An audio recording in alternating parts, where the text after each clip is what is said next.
আসসালামু আলাইকুম। নতুন আরেকটি ব্লগ নিয়ে আপনাদের মাঝে উপস্থিত হলাম। আমি বর্তমানে রয়েছি মোরাপাড়া জমিদার বাড়ি।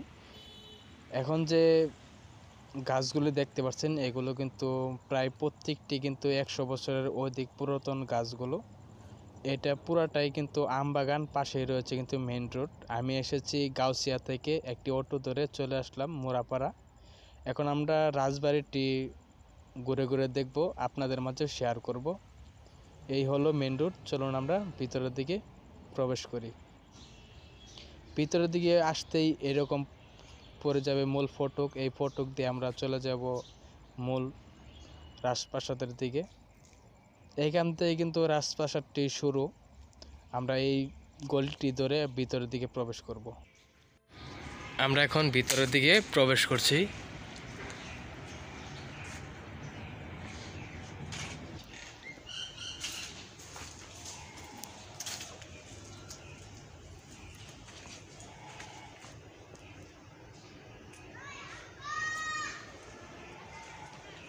এই রাজপ্রাসাদটি কিন্তু 19 শতাব্দীর একটি রাজপ্রাসাদ, 2 তলা ভবন বিশিষ্ট রাজপ্রাসাদটি এখন যা কিনা পরিত্যক্ত অবস্থায় কিন্তু রয়েছে। যাই হোক, আমরা আরও ভিতরে প্রবেশ করব। রাজপ্রাসাদটি এখন বর্তমানে একটি ভুতুড়ে বাড়ির মতো কিন্তু পরিবেশ হয়েছে। ইটগুলো একদম জোরে জোরে মাটিতে পড়ছে, আপনারা দেখতে পাচ্ছেন। খুবই কিন্তু ভয়াবহ অবস্থায় এই রাজপ্রাসাদটি।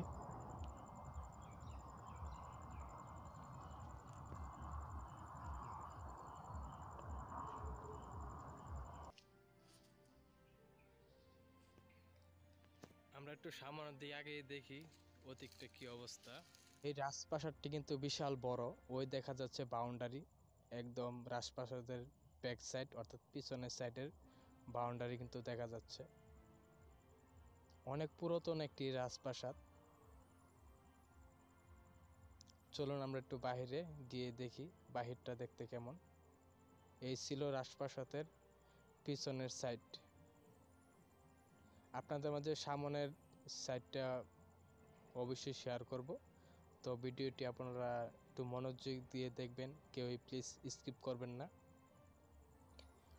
বাহিরে আসতেই সামনে রয়েছে বিশাল বড় এক পুকুর।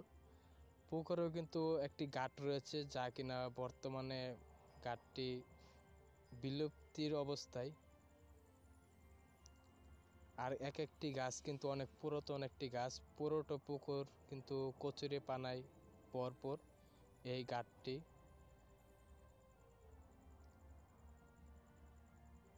এটা একসময় জমিদার ব্যবহার করত এই পুকুর ঘাটটি, যা কিনা এখন পরিত্যক্ত রয়েছে। চলুন আমরা এখন সামনে গিয়ে দেখি সামনের সাইডটি দেখতে কীরকম বা কি অবস্থায় রয়েছে। এই ছিল পিছনের সাইডের অবস্থা। এখন আমরা চলে যাব ঠিক রাজপ্রাসাদের সামনের সাইডে মূল ফটকে।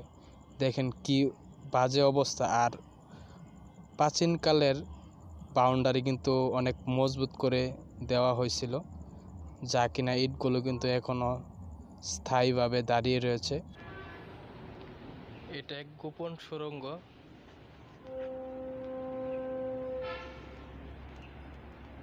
আমরা বেরিয়ে পড়লাম।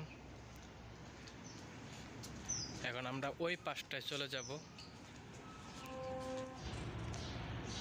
আমরা এটার ভিতরে ঢুকে দেখি।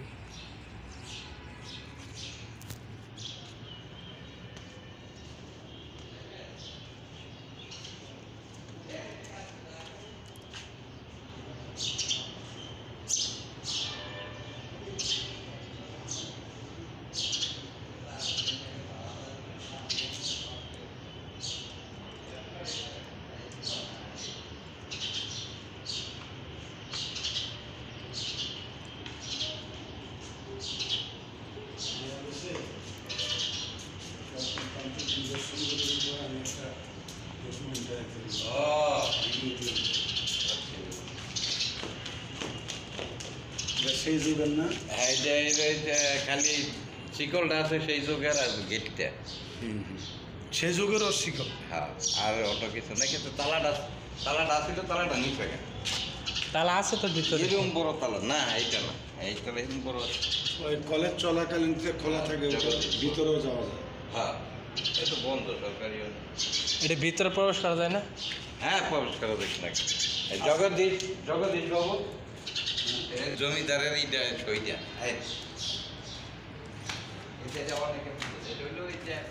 জমিদারের নাতি। এই রাজপ্রাসাদটি সামনের সাইড কিন্তু বর্তমানে স্কুল অ্যান্ড কলেজ হিসাবেই পরিচালনা করা হচ্ছে। এই রাজপ্রাসাদের যে জমিদার ছিল জগন্নাথ বাবু, উনি কিন্তু এই রাজপ্রাসাদের রাজা ছিল। এখন কালের আবর্তনে কিন্তু এই রাজপ্রাসাদটি কলেজ অ্যান্ড স্কুলের পরিণত হয়েছে। আর এই ছিল রাজপ্রাসাদের মূল সামনের ফটক। রাজপ্রাসাদের সামনেই রয়েছে কিন্তু আরও একটি বিশাল বড় একটি পুকুর, আর পুকুরের ওপারে রয়েছে একটি পূজা মণ্ডপ, সেটাও আপনাদের মাঝে শেয়ার করব। এখন বর্তমানে রাজপ্রাসাদের সামন সাইড থেকে আপনাদের মাঝে রাজপ্রাসাদটি শেয়ার করলাম।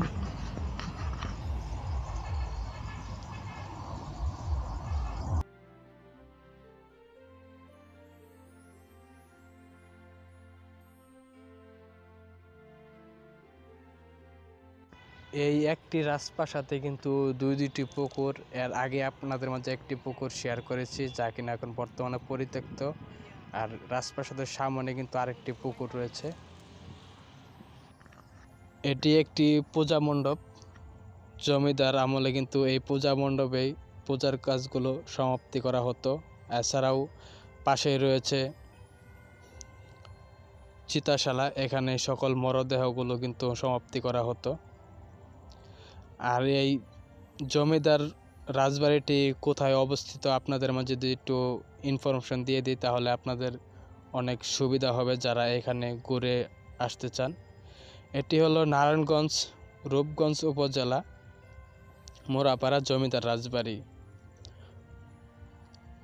তো বন্ধুরা, এই ছিল আজকে এই মোরাপাড়া জমিদার রাজবাড়ি থেকে আপনাদের মাঝে মোরাপাড়া জমিদার রাজবাড়িটি সম্পূর্ণ ঘুরে দেখানোর চেষ্টা করেছি।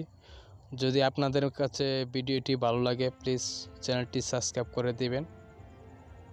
আজকের মতো এখানে বিদায় নিচ্ছি। সকলে ভালো থাকবেন, সুস্থ থাকবেন। আবার দেখা হচ্ছে নতুন কোনো জায়গায়, নতুন কোনো ভ্রমণে। ততক্ষণ সবাই ভালো থাকবেন, সুস্থ থাকবেন। আজকের মতো বিদায় নিচ্ছি। Tata, bye bye.